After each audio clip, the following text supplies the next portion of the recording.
Mesdames et messieurs, amis téléspectateurs, bonsoir et bienvenue à cette édition spéciale. Nous avons offert à notre public ces nouveaux plateaux pour pouvoir parler des réformes. Dans chaque pays, pour faire avancer la politique économique, il faut faire des réformes. Mais comme on le sait, aucune réforme ne se fait sans sacrifice. Pour réformer, il faut changer les habitudes, il faut entrer dans de nouvelles méthodes, il faut donner des nouvelles orientations à ceux qui n'avaient pas donné des résultats.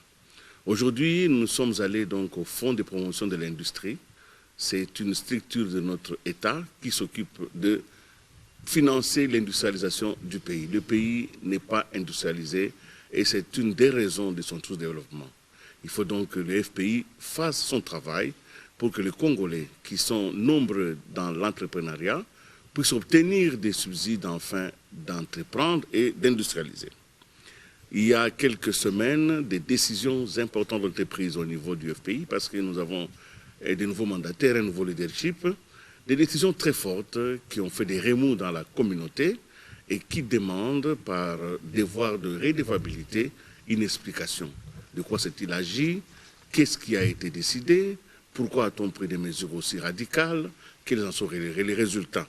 C'est des questions que l'opinion se pose et nous avons aujourd'hui voulu, par respect pour vous, approcher le FPI sur ce plateau pour nous parler de tout cela. Mais qui va en parler au niveau du FPI?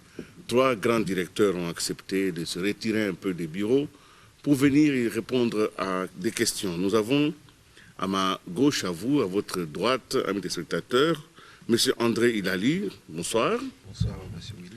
Merci donc d'être sur ce plateau. Vous êtes directeur de la supervision au niveau du Fonds de promotion de l'industrie, FPI. Merci donc d'être là. À votre gauche, M.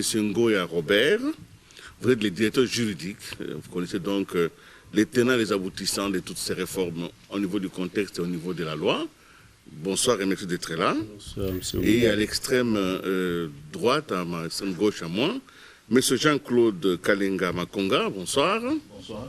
Vous êtes le directeur et assistant du DG, le DG qu'on n'a pas cité, M. Kitebi. Voilà les 3 invités sur ce plateau. Mais c'est une peine difficile, là. Moi seul, je ne peux pas aborder de tous en même temps. J'ai aussi du renfort sur ce plateau.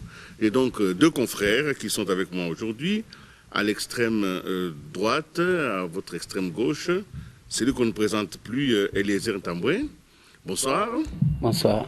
Merci donc d'être sur ce plateau. Eliezer Ntambwe, il est à la tête d'une structure de communication qui s'appelle Tokomi Wapi. Il va peut-être en parler un jour pour nous expliquer ce que c'est, mais aujourd'hui, il est là pour poser des questions parce qu'il s'intéresse aussi à ce qui se passe au FPI. J'aurais pu commencer par là, mais ce n'est pas non plus à la fin que les choses les bonnes ne sont pas, parce qu'il est là, Fifi Lukusa, une dame, la seule qui est sur ce plateau.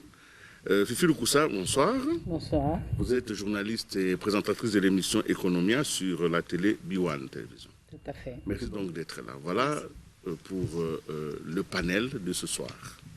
Nous allons donc y aller tout droit parce que cette question est importante. Une grande décision a été prise, d'abord de rétrograder plusieurs cadres de FPI, ensuite d'en licencier d'autres et évidemment d'en promouvoir certains. Nous allons demander à M. Ilali d'abord de nous expliquer comment on est arrivé à cela et très rapidement, une telle décision aussi forte et aussi puissante ait pu être prise et elle soulève beaucoup de discussions, et vous allez sans doute l'entendre dans les questions qui seront posées. Monsieur Ilali, qu'est-ce qui s'est réellement passé? Merci, M. Willy. Je salue tous nos téléspectateurs. Pour faire court, à la mise en place des nouvelles autorités du Fonds de promotion de l'industrie au mois de novembre de l'année dernière, il a été décidé, sous l'égide du Conseil d'administration et avec l'accord du ministère de l'Industrie, notre tutelle, de faire un état des lieux du Fonds de promotion de l'industrie. Ce qui est normal, avant de commencer toute activité, on met un peu les points, où nous avons constaté les points forts et les points faibles. Et les points faibles ont permis d'identifier 6 problèmes majeurs. Il y avait la gouvernance, il y avait la problématique de recouvrement et des créances et de notre ressource, la TPI, la taxe de promotion à l'industrie. Il y a eu la problématique de les personnels, les ressources humaines. Vous savez que pour travailler, il faut s'appuyer sur des ressources humaines si vous voulez réformer, avoir une équipe importante, forte. Il y a eu tout le système d'information, l'évaluation des projets, les choix, les critères des choix et les questions d'éthique. Alors, tout ça a été coulé dans une un document que nous avons appelé la feuille de route pluriannuelle, qui a été adoptée par l'ensemble des acteurs qui représentaient l'ensemble du personnel. Et nous sommes aussi appuyés sur des documents importants qu'il faut souligner, notamment le rapport d'enquête parlementaire sur la gestion du FPI, qui, dans ce rapport, dans certains de ses volets, avait fait des recommandations aussi bien au pouvoir public, mais qu'au FPI en tant que lui-même. Et donc, ce document a repris certaines orientations qui ont été reprises par la commission parlementaire. Et donc, l'ensemble des actions s'inscrivent, ces réformes ont abouti à des grands audits organisationnels, audits de l'informatique, audits de gestion.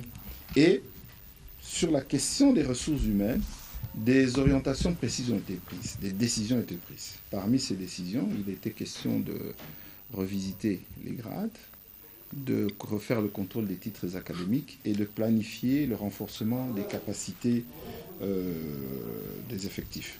Avec ça, nous avons redéfini l'année, nous l'avons cadrée comme année de recouvrement et de la maîtrise des charges. Et de plus, nous avons redéfini la nouvelle vision managériale qui était le FPI devait fonctionner autrement, financer autrement, choisir les dossiers autrement, définir des filières importantes, et nous nous sommes dit la sécurité alimentaire, c'est notre focus, avec comme corollaire la lutte contre la pauvreté, l'inversion des investissements qui se sont faits beaucoup à Kinshasa pour promouvoir les financements sur l'intérieur, intégrer l'entrepreneuriat, la question de l'emploi des jeunes, avec la question des start-up et de l'entrepreneuriat féminin. Alors, toutes ces réformes se sont tournées là. Et nous avons fait, l'année dernière, au mois d'août, une évaluation mi-parcours qui a montré que 84% des décisions avaient été prises. Et donc, les décisions que vous invoquez qui tiennent l'actualité font partie des grandes décisions et des grandes actions qui ont été prises à l'occasion. Oui, M. Lepengouet, quelles sont les décisions qui ont été prises en ce qui concerne le personnel? Merci, M. Willy. Comme cela a été abondamment rapporté à travers les médias, en ce qui concerne la mise en œuvre de décisions en rapport avec le personnel, il y a eu le contrôle des titres académiques, il y a eu également la révisitation des grades. Le contrôle des titres académiques, c'est pas une nouvelle activité parce que même les comités antérieurs ont procédé au même exercice. Vous ne pouvez pas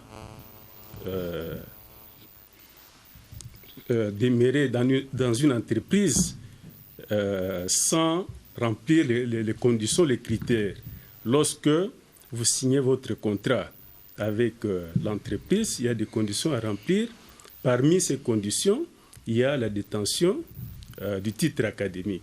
Et donc, on a procédé à ces contrôles sur certaines institutions universitaires et les résultats ont conduit à se séparer de certains...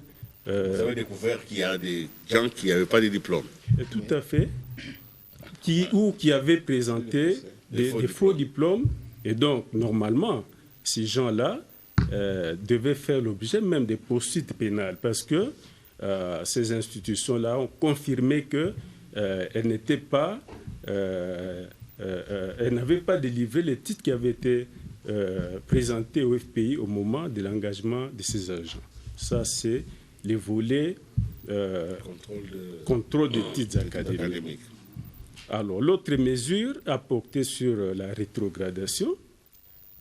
La rétrogradation a eu ses motivations. Normalement, quand vous accédez à une fonction, ce n'est pas pour faire de la figuration. C'est pour assumer les charges de cette fonction. Et donc, les nouvelles autorités, à l'arrivée, devait d'abord découvrir aussi les gens. Est-ce que je peux compléter? Il n'a pas encore fini. Devait découvrir les personnels par rapport à ce qu'ils ont hérité et en application aussi des recommandations de, non seulement de l'atelier, mais avant l'atelier, il y a eu l'enquête parlementaire qui a recommandé qu'on puisse également statuer sur la situation du personnel, non seulement de ceux qui étaient sanctionnés, mais aussi sur les qualifications qu'il y avait au FPI pour pouvoir donner des bons résultats. Et donc, c'est cet exercice qui a conduit les nouvelles autorités en exécution de la recommandation de l'atelier d'instituer une commission de travail. Cette commission a travaillé pendant presque une année et elle a rendu ses conclusions. Ce sont ces conclusions qui ont été portées à la connaissance du conseil d'administration qui les a entérinées et au-delà du conseil d'administration, le ministère, comme vous savez, toutes les décisions du conseil d'administration reçoivent les quitus du ministre et c'est à l'issue de ce processus que finalement ces mesures ont été autorisées et elles n'ont pas été immédiatement mises en application.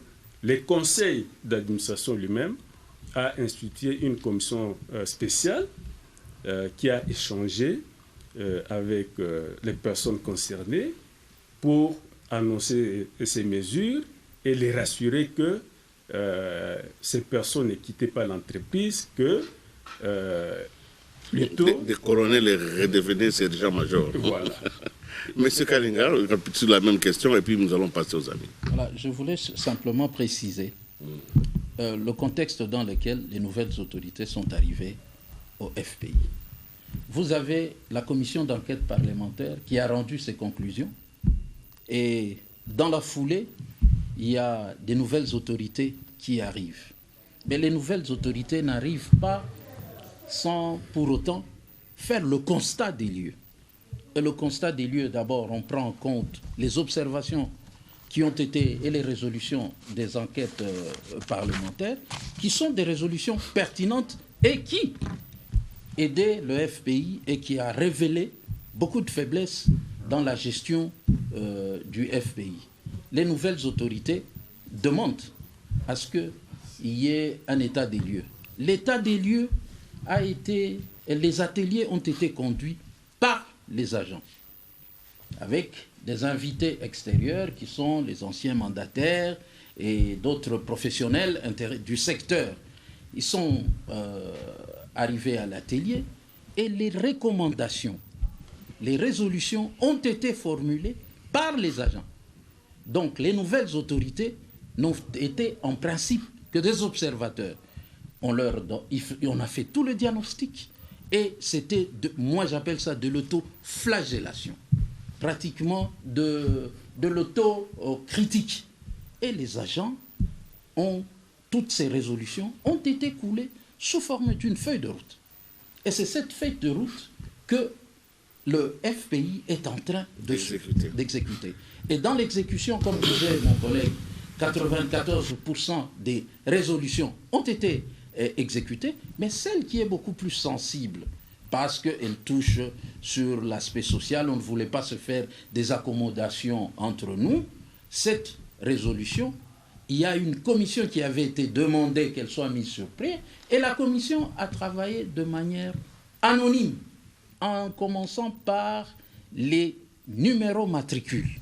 Sans savoir ce numéro correspond à quelle personne, on regarde quels sont les critères, quels sont ces enjambements que les agents décriaient, ces agents qui sont à des postes pour faire sans qualification.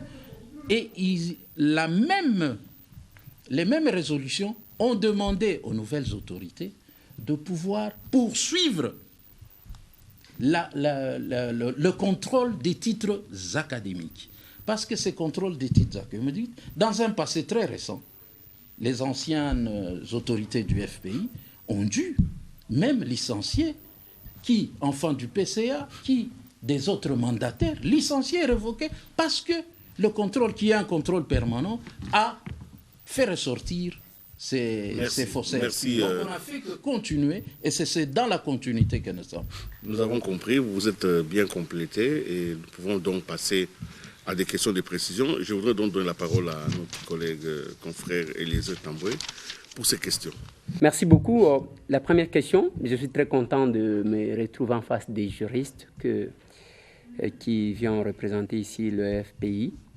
La première question, sur base de quelle loi le DG ou le comité s'est basé pour rétrograder les agents de cette structure? La deuxième question, j'aimerais savoir, vous parlez ici des décisions prises en atelier. Et quelque part là, j'ai entendu M. Ngoya Robert qui a dit que les nouveaux comités devraient découvrir le personnel. Pendant combien de temps le nouveau comité a découvert le personnel? Parce qu'il y a eu remise et reprise le 23 novembre, si je ne m'abuse pas.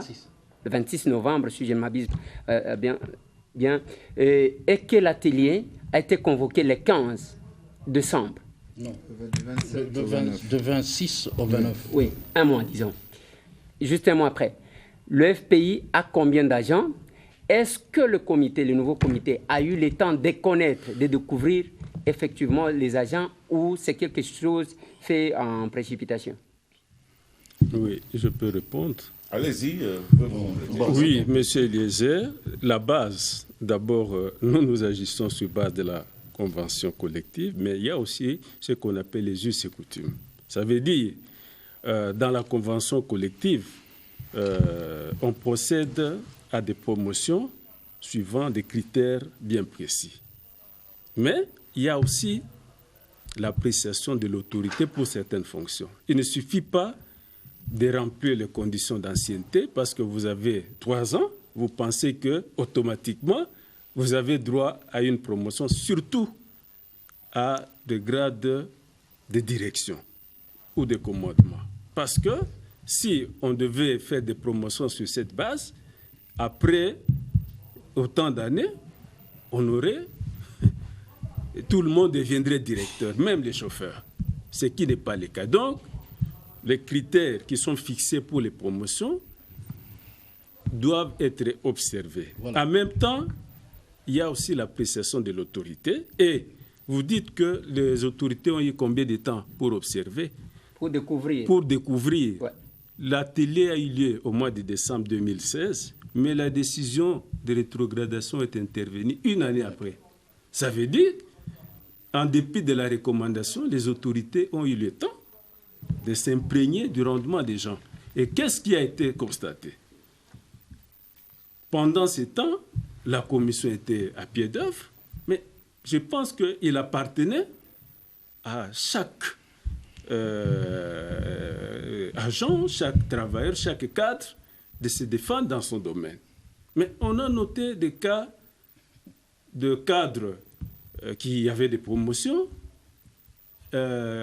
qui venaient après les directeurs, mais quand le directeur n'est pas là, on lui donne l'opportunité de s'affirmer, mais le cadre s'éclipse. Le cadre est malade quand il faut faire l'intérim, le cadre, il a 1000 raisons pour ne pas s'exprimer. Et l'autorité note tout ça. Je peux comprendre. Oui, parce qu'il y a une question importante qu'il a posée la toute première. La loi. Il a dit c'est en vertu de quelle loi? Mais je voulais savoir en vertu de quelle loi? La rétrogradation? Oui, elle est appliquée. Ce n'est pas en vertu de la loi, mais c'est en vertu de la convention collective. Je voudrais amener cette précision. Mais il y a le principe que nous connaissons toujours, le principe de parallélisme de compétences et de l'acte contraire. Ça, c'est un principe juridique et sacro-saint. Ce principe-là qui permet à une autorité qui a reçu mandat de pouvoir vouloir pour le nom du FPI, cette autorité qui a qualité vient, fait de la promotion, et l'acte contraire peut aussi, par les mêmes pouvoirs, aller en deçà. Voilà, c'est la convention. Mais la convention collective protège les intérêts des agents. Oui. Si je comprends bien, c'est quand même la protection des intérêts. Et la question de l'ESER a son sens dans la mesure où les agents ont reçu, ils ne se sont pas autoproclamés dans ces grades-là. Ils ont été nommés, on les a choisis, on leur a donné des notifications. Qu'ils soient compétents ou pas, en tout cas, ils ont bénéficié de la décision de l'autorité. Alors, si l'autorité s'était trompée sur eux, je suppose, pourquoi leur faire tomber cette décision sur les acquis des agents? Monsieur Willy, je crois que annuler ou une décision au FPI, ce n'est pas la première. Nous sommes en 2013.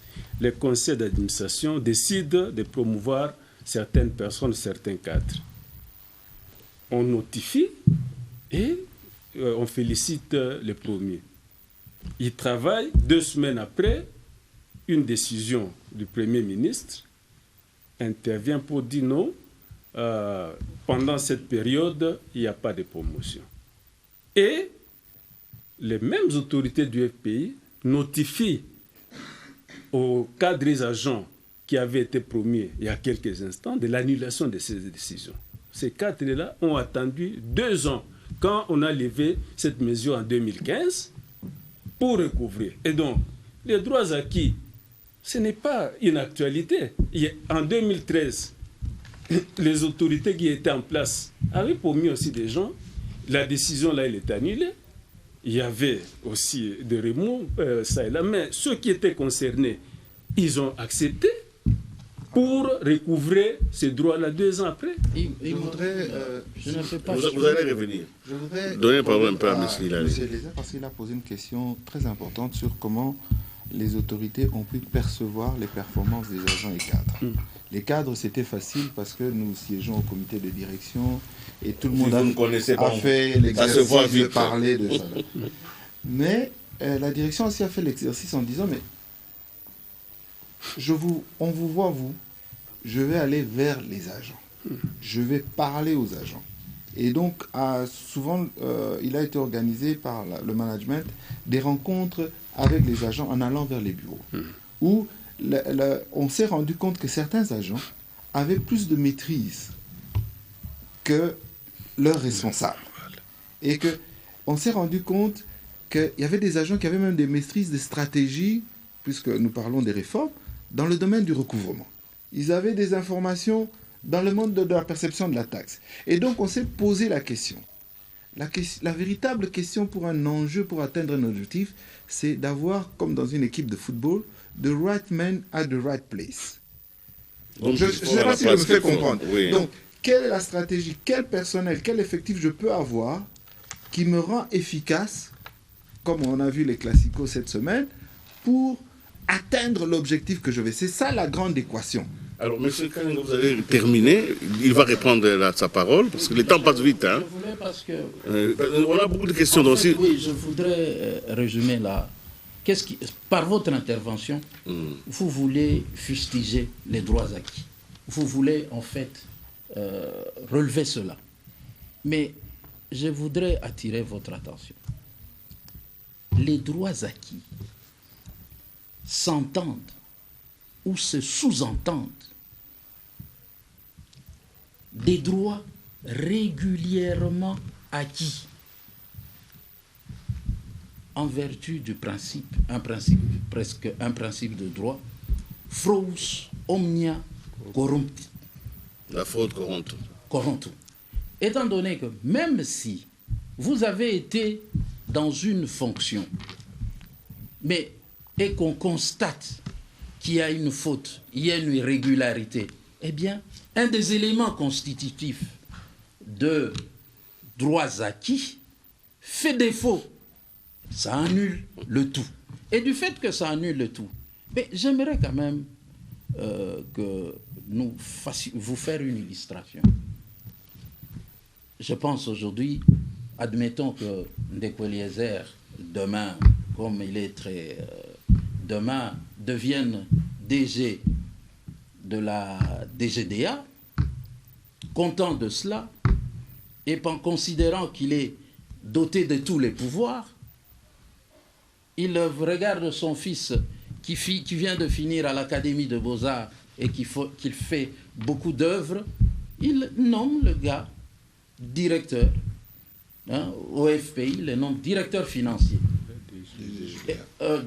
Excusez-moi, j'ai de la DGDA. Il le nomme directeur financier.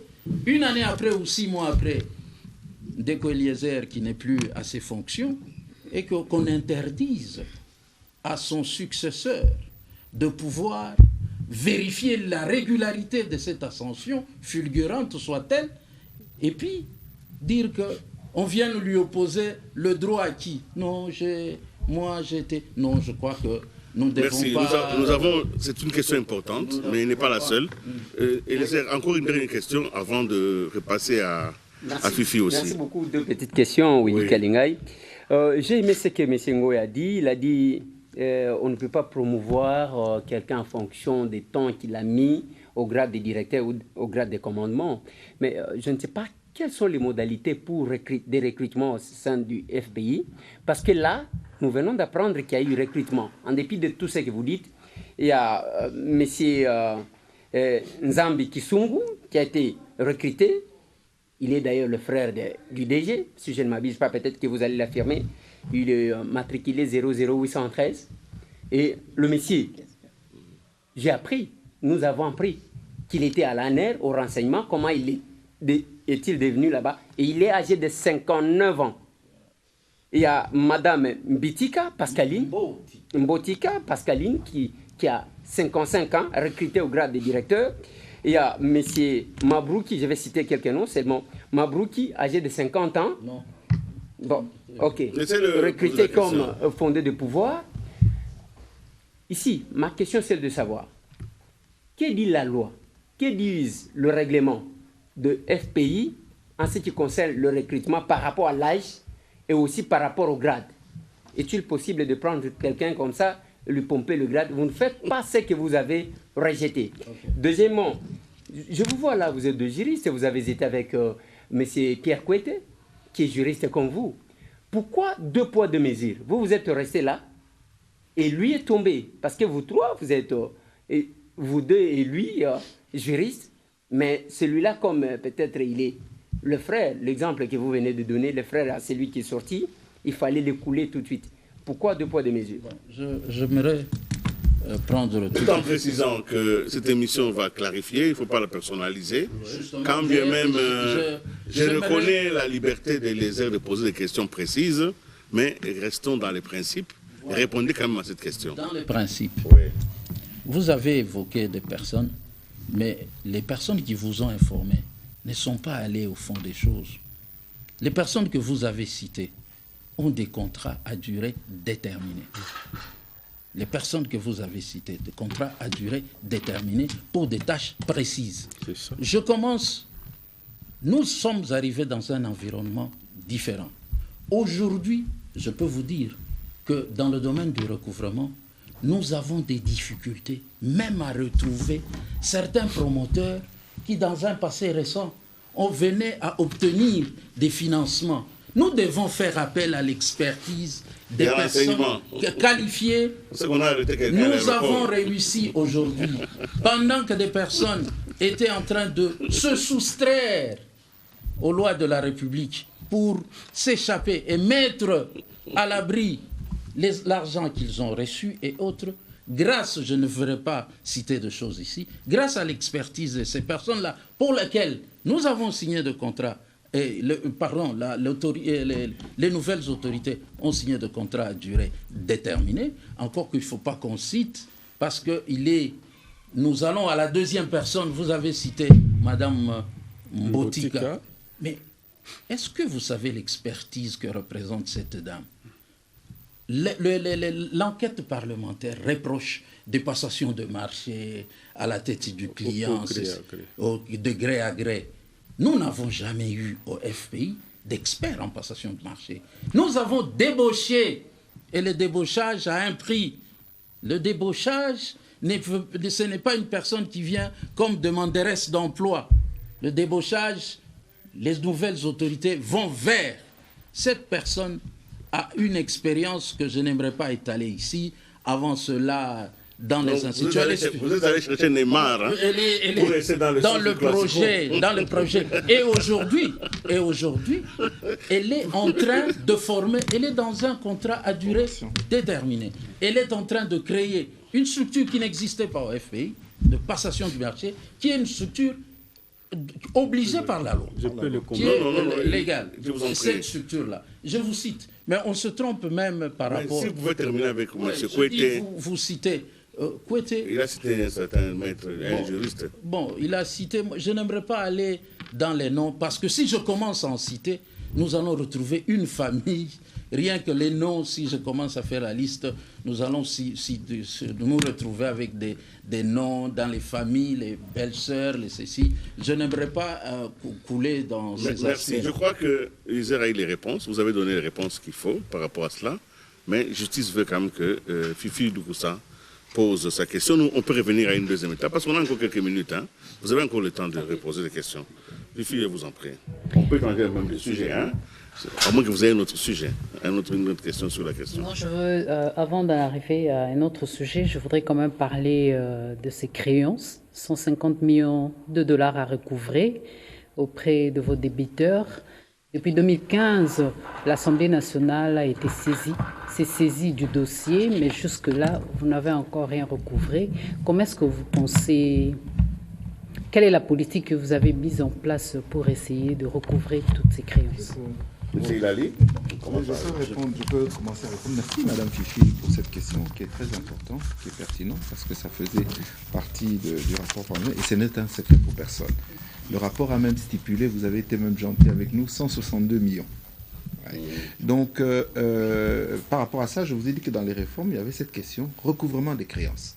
Dans le recouvrement des créances, nous avons notre propre direction de recouvrement qui a mis en place toute une série de stratégies qui étaient simples. Nous avons fait des approches par identifier et catégoriser les différents acteurs demandeurs de créances et nous avons adapté les stratégies par rapport à ces acteurs qui sont... Et l'une des politiques, c'est notamment l'exécution des garanties. Et vous savez que le FPI a introduit notamment une proposition de loi sur le privilège du trésor et les amis vont en parler. À côté de cela, le FPI a approché certaines... nous travaillons avec des cabinets d'avocats, c'est un secret pour personne, pour le suivi des contentieux et l'approche. Mais au-delà de cela, il y a la stratégie qui est le volontariat, celui qui est l'opérateur économique qui est en situation de difficulté nous approche pour faire des propositions. Et voilà, et nous avons fait cette approche-là. Aujourd'hui, Madame Fifi, je peux vous dire qu'à la suite des derniers états financiers 2017, nous avons évalué le stock des impayés et nous sommes arrivés à 148 millions. Et nous nous sommes fixés comme objectif dans le budget 2018-2020 d'essayer de récupérer 65 millions sur l'ensemble de ce portefeuille, parce que c'est avec cet argent que nous pouvons financer les réformes. Et nous sommes conscients que c'est un challenge. C'est pourquoi nous approchons toutes ces catégories, ces partenaires qui nous aident. Jean-Claude a évoqué tout à l'heure l'approche de certains sphériques spécialisés. Nous avons pu obtenir que des personnes qui étaient des personnes presque intouchables sont venues payer. Et il y en a qui ont fait des actes transactionnels qui nous ont permis de monter le taux de recouvrement à plus ou moins 50-60%.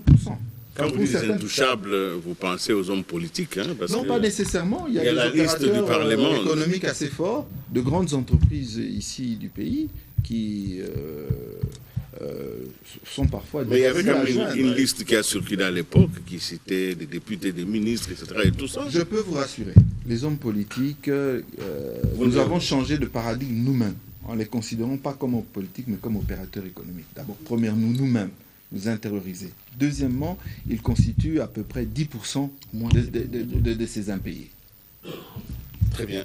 Vous avez une réponse à compléter très rapidement. C'est elle qui a la parole. Hein? Oui, c'est elle qui a la parole. C'est pour dire, dans ces stratégies, que peut-être nous n'allons pas tout étaler sur un plateau de télévision, vous comprenez qu'on a réussi à bloquer, à contenir certaines personnes qui voulaient s'échapper. Nous ne croisons pas les bras. Et vous voyez, c'est une accumulation, les 162 millions, c'est pendant l'existence du FPI. Et les nouvelles autorités, c'est à peine une année.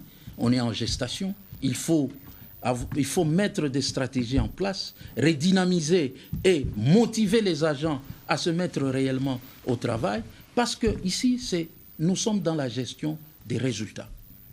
La gestion axée sur les résultats. Et là, on recourt. Et quand on trouve qu'on ne peut pas aller gagner la guerre avec des bras cassés, nous essayons de trouver l'expertise nécessaire qui pourrait nous aider à aller de l'avant. Je peux le compléter. Je vous en prie, et puis vous allez continuer à poser des questions. Oui, en ce qui concerne les stratégies, il faut d'abord relever que les Congolais, en général, n'ont pas la culture du crédit. Quand ils l'empruntent, ils croient que c'est une libéralité, une donation. Et donc, à contrario, s'il n'y a pas de mesures aussi de contraintes, surtout en ce qui concerne les services de l'État, eh bien, le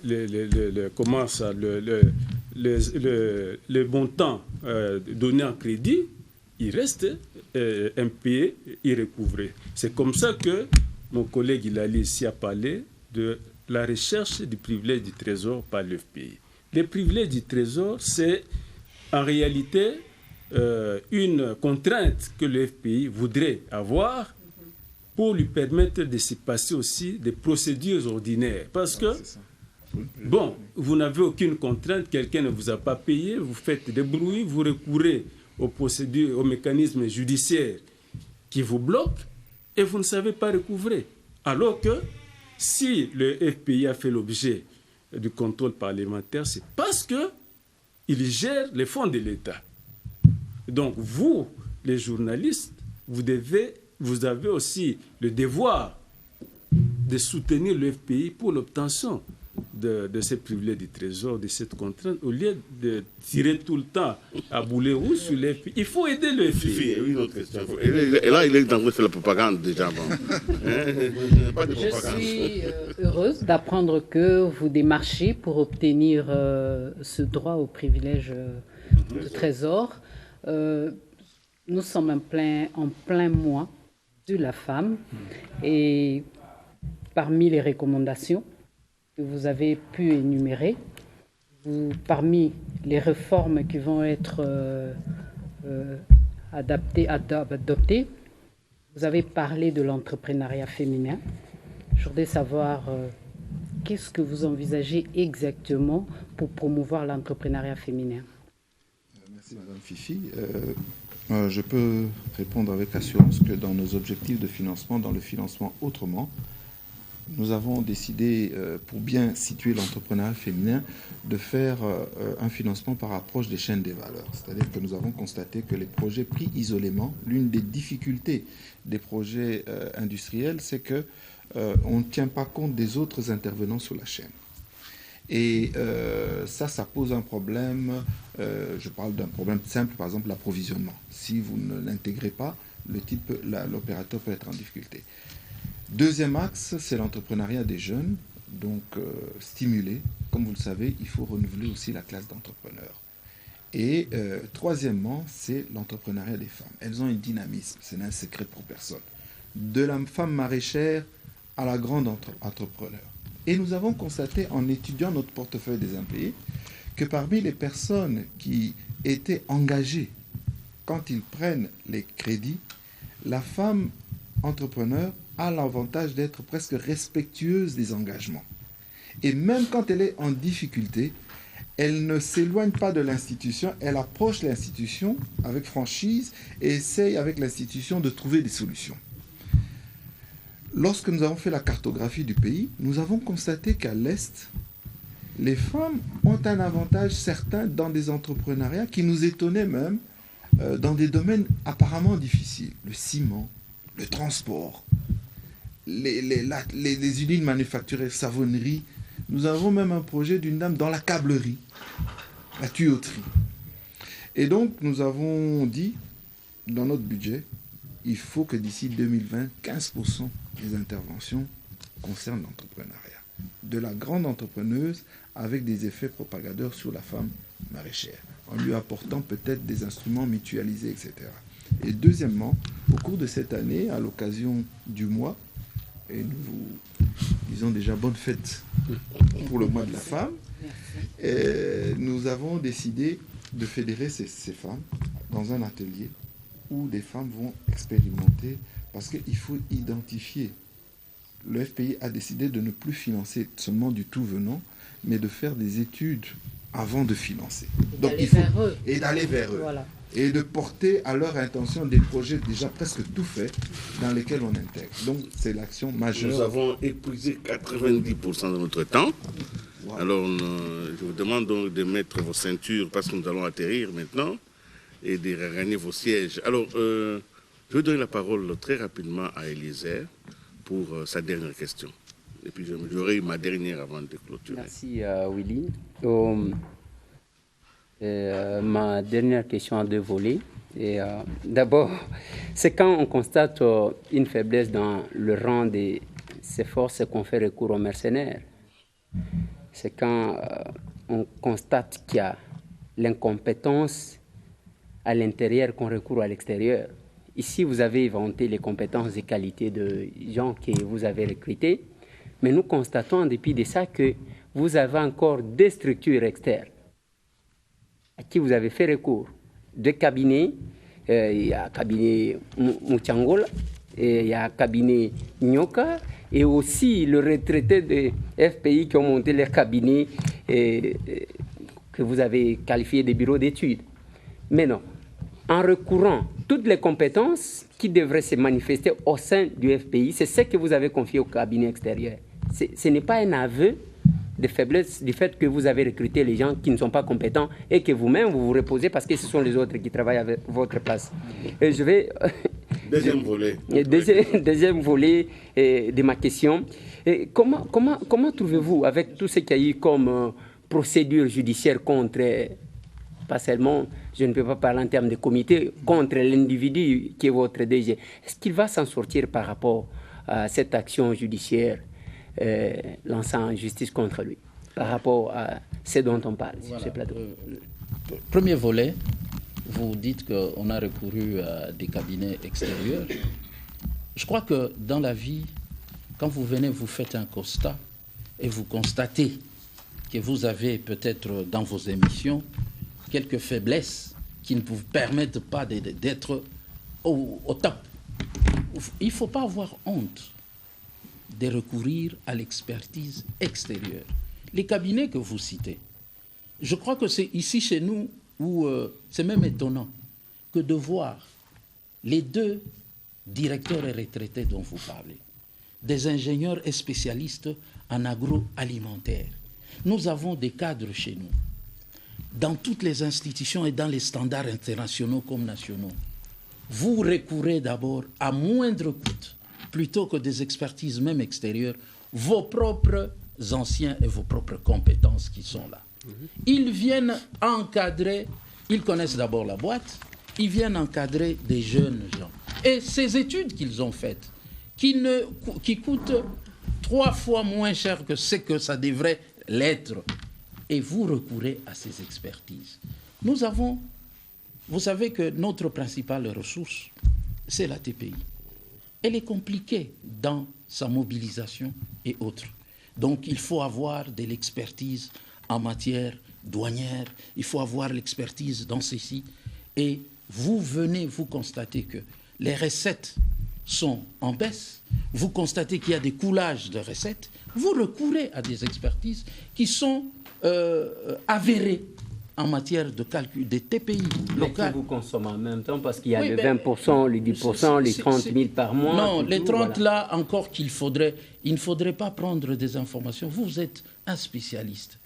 Il ne faudrait pas prendre des informations qu'on vous donne à travers la rue, à travers des gens qui veulent salir une action comme ça. Il faudrait que vous alliez auprès, investiguer ces personnes-là. Et en matière de cabinet, quels sont les taux qu'on applique quand il y a un rapport, un travail que vous demandez? Donc ces cabinets-là, ce sont des expertises avérées. Ce n'est pas... Et ils ont encore dans leurs attributions la formation. Pourquoi vous ne contestez pas la formation que nos agents reçoivent de l'OGEFREM? L'OGEFREM nous forme. L'OGEFREM forme. Nous recourons à d'autres institutions. La justice, elle forme les OPJ du FPI. Et ce sont les mêmes on a compris. Maintenant, répondez à la deuxième question. Oui, la deuxième question, c'était que vous avez dit que... il y a quand même des procédures judiciaires à l'endroit de M. Koutébi directement. Voilà. Vous savez, nous sommes dans un état de droit qui se veut. Toute personne aujourd'hui, même si je n'aime pas votre sourire, je peux passer, je veux vous porter plainte et que je veux qu'on parle de moi, je vous porte plainte. Mais en réalité, quel est dans le fond? Vous allez porter plainte dans les fonds, parce que les services compétents n'ont pas été associés dans la démarche, semble-t-il, et qu'il y aurait eu contradiction entre les PV de la commission de discipline et la décision du DG. Moi, Nakolo Lopango, nous sommes en matière du travail. En matière du travail, vous connaissez la procédure. Moi, je ne veux pas leur souffler ce qu'ils doivent faire. Au lieu d'aller perdre du temps dans la presse et à évoquer des procédures, on va vous renvoyer et vous ramener chez l'autorité compétente. Si vous voulez faire des effets d'annonce, vous le faites. Aujourd'hui, qu'est-ce que vous allez reprocher au DG Koutébi ici? Les deux actions. L'action, la personne porte plainte et que au cours de la plainte, il y a des arrestations et autres qui se font. Vous venez, vous lui portez plainte parce qu'il a porté plainte contre tel. Il y a en matière du travail. Allez auprès des autorités compétentes. Nous sommes vraiment à la fin. Alors vraiment, c'est quelques secondes, parce qu'il a déjà dit beaucoup de choses. Voilà. En réalité, comme je l'ai dit, quand vous accédez à des postes de responsabilité, c'est pour vous assumer, ce n'est pas pour faire de la figuration. Des personnes parfois qui vous approchent feraient mieux d'être compétitifs là où ils sont. OK? Plutôt que de le faire dans des médias. Parce qu'au FPI, si vous ne le savez pas, il y a des directeurs qui prennent difficilement de congés. Pourquoi? Parce que quand ce directeur-là n'est pas là, c'est la panique dans sa direction. Et pendant ce temps, ça signifie qu'il y a des gens qui sont là. Le péché originel, c'est le recrutement. Donc, il faut recruter bien. Et le recrutement a été... Il faut tout raser, alors il faut commencer. Et le recrutement a été un des éléments dénoncés dans les états des lieux. Voilà. Donc, on ne doit pas recruter des gens dans leur famille, dans leur maison. On vous donne l'occasion. Le responsable de la direction n'est pas là. Vous qui avez des prétentions, démontrez que vous pouvez... Et aussi, vous l'avez déjà dit, vous l'avez déjà compris. Voilà. Non, il faut que M. Eliezer comprenne ça. Non, Eliezer a posé des questions de l'opinion. Vous avez déjà répondu, je vous en prie, on a fini. Okay. Vous avez déjà dit de bonnes choses et je les maintiens. Nous sommes en train d'atterrir là. Moi, j'aimerais que M. Il faut qu'il comprenne ça. Il y a une année de cela, il y a un journal de la place qui avait dénoncé les accointances. Il avait le journal de la place que je ne veux pas citer. 64 membres de famille directe. Avez-vous fait des investigations? C'est lui qui pose des questions. Je vous en prie. Aujourd'hui, nous quittons d'une gestion familiale, clanique et tribale vers une gestion je reprends la parole. Je reprends la parole pour poser une question, une bonne question, qui va vous donner le sourire. D'accord?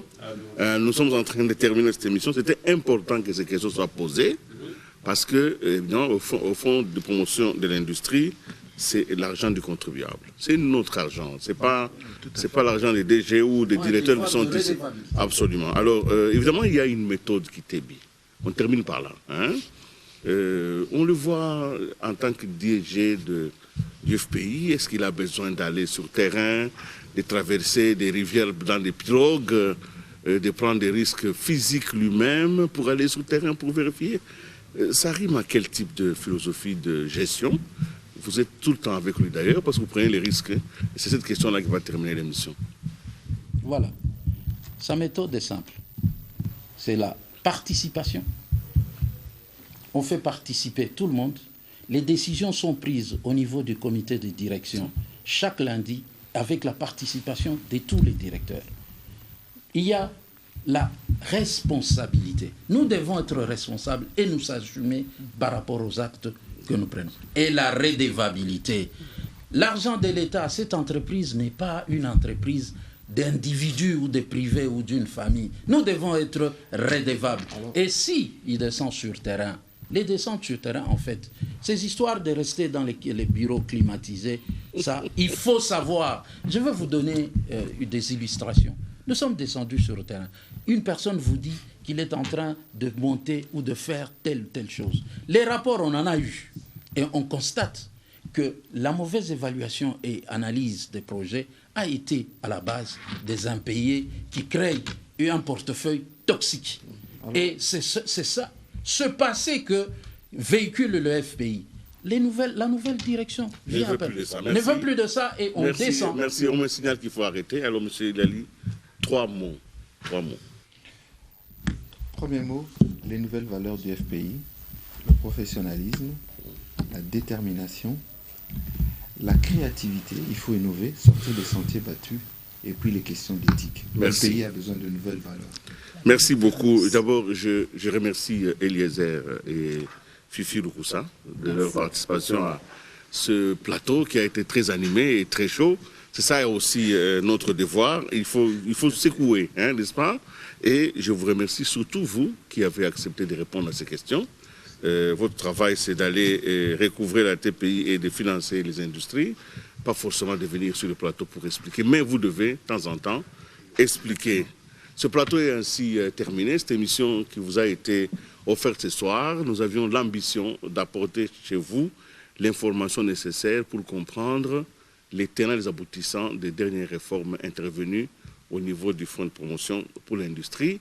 Et nous saluons tous ceux qui ont suivi cette émission et nous saluons aussi cette troïka de lundi parce que c'est quand même une bonne chose quand des méthodes de gestion rigoureuses sont installées dans nos entreprises.